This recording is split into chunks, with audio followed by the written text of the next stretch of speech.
ආයුබෝවන් ආයුෂ බොහෝ වේවා. අදත් මගේ නාලිකාවට ආදරයෙන් ඔයාලා හැමෝම පිළිගන්නවා. ඔයාලා හැමෝම සතුටින් පරිස්සමෙන් ඉන්නවා ඇති කියලා මම විශ්වාස කරනවා. මේ වීඩියෝ එක දකින්නේ මැයි පළවෙනිදාට කලින් නම් මම මේ කියන දේවල් ඔයාට අනිවාර්යයෙන්ම සිද්ධ වෙනවාමයි. මැයි පළවෙනිදාකින් පස්සේ කාලය ඔයාගේ ජීවිතේට සතුට කියන දේ කරන්න හම්බ වෙන කාලයක්. ඔයාගේ පවුලේ අයත් එක්ක ඔයාට සතුටින් ඉන්න පුළුවන් වෙනවා මේ කාලෙදී. ඔයාගේ ජයග්‍රහණයක් එහෙම නැත්නම් ඔයාගේ පවුලේ කෙනෙක්ගේ ජයග්‍රහණයක් හරි ඔයාට සමරන්න අවස්ථාව හම්බ වෙනවා. ඔයාට විවාහ මංගල උත්සවයකට එහෙම නැත්නම් උපන්දින සාදයකට මේ කාලෙදී ආරාධනා හම්බ වෙන්න පුළුවන්. තවත් කෙනෙක්ට කාලයක් තිස්සේ දුරස් වෙලා හිටපු කෙනෙක්ගේ යලි පැමිණීමක් බලාපොරොත්තු වෙන්න පුළුවන්. සමහර වෙලාවට තරහ වෙලා හිටපු තමන් ආදරය කරපු කෙනා වෙන්න පුළුවන්. එහෙම නැත්නම් විදෙස්ගත වෙලා ඉන්න කෙනෙක් ඔයාව හොයාගෙන එනවා වෙන්නත් පුළුවන්. ඇත්තෙන්ම කුමන හෝ ආකාරයේ නැවත මුණ ගැහිමක් මේ කාලෙදී ඔයාට බලාපොරොත්තු වෙන්න පුළුවන්. මැයි පළවෙනිදාකින් පස්සේ මේ උදා වෙන කාලෙදී ඔයා ඔයාගේ ජීවිතය තුළදී නිවැරදි තීරණ ගන්න කාලයක්. ඔයා නීතියට වැඩ කරනවා. ඔයා හරියට අවංකවම වැඩ කරන කෙනෙක් වෙනවා. ඒ වගේම ඔයාට පුළුවන් වෙනවා පිරිසක් අතර නායකයෙක් විදිහට ඒ වගේම මේ කාලෙදී ඔයා සබහා දහමට ගොඩාක් ලං වෙනවා. ඔයා සබහා දහමත් එක්ක කලින් ඉච්චර කාලේ ගත කරපු නැති කෙනෙක් වුණත් මේ කාලෙදී ඔයාට හිතෙනවා සබහා දහමත් එක්ක කාලේ වැඩිපුර ගත කරන්න. ඔයා ගෙවතු අලංකාරයට යොමු වේ ගස්වැල් හිටවයි මේ කාලෙදී. සබහා දහම කියන්නේ කොයිතරම්නම් අපේ මනස සුවපත් කරන දෙයක්ද කියලා ඔයාටම මේ කාලෙදී අනිවාර්යයෙන්ම තේරෙනවා. ඔයාට අලුත් දෙයක් ඉගෙන ගන්න ලැබෙනවා මේ කාලෙදී. මොකක් හරි අලුත් භාෂාවක්, මොකක් හරි විදිහේ අලුත් දෙයක් ඔයාගේ ජීවිතේට වටිනාකමක් දෙන්න පුළුවන් දෙයක් ඉගෙන ගන්න පුළුවන් කාලයක් තමයි මෙන්න මේ කාලය. මැයි පළවෙනිදාකින් පස්සේ උදා වෙන මේ කාලය ඔයාට මුදල් සම්බන්ධයෙන් සුබ ආරංචි අහන්න පුළුවන් කාලයක්. ඉතින් විශ්වයට ස්තුතිවන්ත වෙන්න.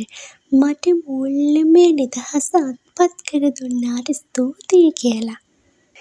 ඔයාගේ ජීවිතයේ තිබුණු අභියෝග බාධක මේ හැම එකක්ම මේ කාලෙදී ඉවත් වෙලා යන කාල සීමාවක්. ඔයාගේ ජීවිතයේ දේවල් ඉක්මනින් සිද්ධ වෙනවා අනිවාර්යයෙන්ම. ඒක ඔයාටම වැටහෙන කාලයක්. මේ කාලේ ඔයාට ජයග්‍රහණ ලැබෙනවා. ඉතින් විශ්වයට ස්තුතිවන්ත වෙන්න. මගේ ජීවිතයේ සතුටින්ම තියෙනවාට බොහොම ස්තුතියි කියලා. මේ කාල සීමාවෙදී ඔයාගේ උත්සාහවන්තභාවය තව වැඩි වෙනවා. ඔයාගේ ජීවිතයේ ජයග්‍රහණ වෙනුවෙන් ගොඩාක් උත්සාහ කරනවා. ඔයාට ඕන කරන දේවල් ඔයාගේ ජීවිතයට ආකර්ෂණය කරගන්න. මේ කාලෙදී තව දෙයක් තමයි අතීතයේ වුණු දේවල් වලින් ඔයා මේ කාල සීමාවෙදී ඔයාගේ ජීවිතේ සාර්ථක වෙන්න ඒ දේවල් උදව් කරගන්නවා. මට කොතනද අතීතේ වැරදුනේ සහ මම මොනවද මේ වර්තමානයේ තුලදී හදාගන්න ඕනේ මගේ ජීවිතය දියුණු කරගන්න. ඔයා මේ කාලෙදී උනන්දු වෙනවා, උත්සාහවන්ත වෙනවා. වෙච්ච වැරදි අඩුපාඩුකම් හදාගෙන නිවැරදිව තමන්ගේ ජයග්‍රහණ වෙනුවෙන් වැඩ කරන්න. ඇත්තට මේ ගොඩක් හොඳ දෙයක්. ඔයා මේ කාලෙදී ඔයාගේ ජීවිතය තුළ සමබරතාවය ඇති කරගන්න කාල සීමාවක්. වැඩිපුර අවධානය දෙන්න ඕනේ මොකක්ද? ඒ දේට අවධානය දීලා ඔයාගේ ජීවිතේ වැඩ කටයුතු කරගන්න කාලයක් තමයි මෙන්න මේ කාල සීමාව. එකපාර ගොඩාක් දේවල් අපි කරන්න ගියපුවාම එක දෙයක්වත් හරියට වෙන්නේ නැහනේ. ඔයාටම තේරෙනවා මෙන්න මේ කාලෙදී මම ඔක්කොම දේවල් බදා ගන්නවට වඩා මේ කාලෙදී මට කරන්න ඕනෙම දෙයට මම අවධානය යොමු කරලා ඒ දේ තුළින් සාර්ථක වෙනවා කියන කාරණාව. ඇත්තෙන්ම එකපාර ගොඩාක් දේවල් කරන්න උත්සාහ කරන එකෙන් වෙන්නේ වැදගත් දෙයට දෙන්න ඕන කාලය නොදීම හරහා අපි අසාර්ථක අසාර්ථකත්වයට පත් වෙනවා. ඒ වගේම වෙහෙසට පත් වෙන්නත් ඒක හේතුවක් වෙන්න පුළුවන්. ඉතින් මෙන්න මේ කාරණාව ඔයාටම තේරුම් යන කාලයක් තමයි මෙන්න මේ කාල සීමාව. ඉතින් සතුටු වෙන්න සමබරව ජීවිතය කෙනෙක්ට වැඩ කටයුතු කරගන්න පුළුවන් කියලා කියන්නේ ඒක දියුණුවට සෑහෙන දුරට බලපාන කාරණාවක්. ඉතින් මේ කාලෙදි ඔයාට ඔයාගේ ජීවිතය සමබරව ගෙනියන්න පුළුවන් කාලයක්. ඒ කියන්නේ ඔයා සාර්ථක වෙනවා කියන එක.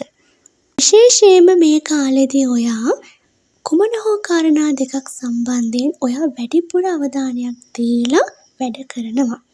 ඔයාගේ ජීවිතේ ඔයාම තේරුම් ගන්නවා මේ කාලෙදි මම අවධානය දෙන්න ඕනේ මෙන්න මේ කාරණා දෙකට. ඒ දෙක සාර්ථක කරගන්න ඔයා මහන්සි වෙනවා මෙන්න මේ කාලයේදී.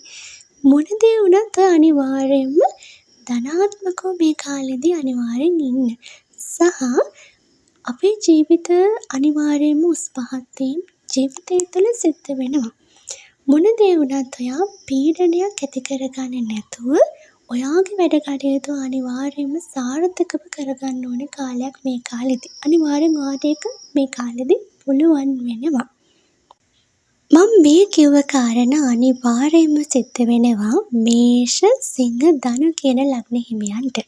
ඔයත් මේ ලග්න තුනෙන් කවුරු හරි නම් අනිවාර්යෙන් පල්ලෙන් කමෙන්ට් එකක් දාගෙන යන්න. විශ්වයට බොහොම ස්තුතියි මගේ ජීවිතේ සාර්ථක කිරීම පිළිබඳව. ඒ වගේම අහම්බෙන් ඔයා මේ වීඩියෝ එක දැකලා බලන්න හිතුණා නම් අනිවාර්යයෙන්ම ඔයාට මේ කිව්ව දේවල් සිද්ධ වෙනවාමයි. ඒ වගේම මේ පළවෙනිදට කලින් නම් ඔයා මේ වීඩියෝ එක දැක්කේ ඔයාටත් මේ කිව්ව දේවල් අනිවාර්යයෙන්ම සිද්ධ වෙනවාමයි. වීඩියෝ එක අවසන් කරන්න කලින් කියන්න ඕනි කාරණාවක් තමයි මාව දිරිගන්වන ඔයාලට බොහෝම ස්තුතියි. මුළු හදවතින්ම මම ස්තුතිවන්ත වෙනවා. ටිකටම මාත් එක්ක රැඳිලා ඉන්න කියලාත් ආදරෙන් ආරාධනා කරනවා. එහෙනම් අදට මං ගිහින් එන්නම්. අනිවාර්යයෙන්ම විශ්වාට නිවැරදි මාර්ගය පෙන්වනවා. ඒ මාර්ගයේ ගමන් කරන්න. හැමෝටම ජීවිතේ අනිවාර්යයෙන්ම ලස්සන පිටුවක් තියෙනවාමයි.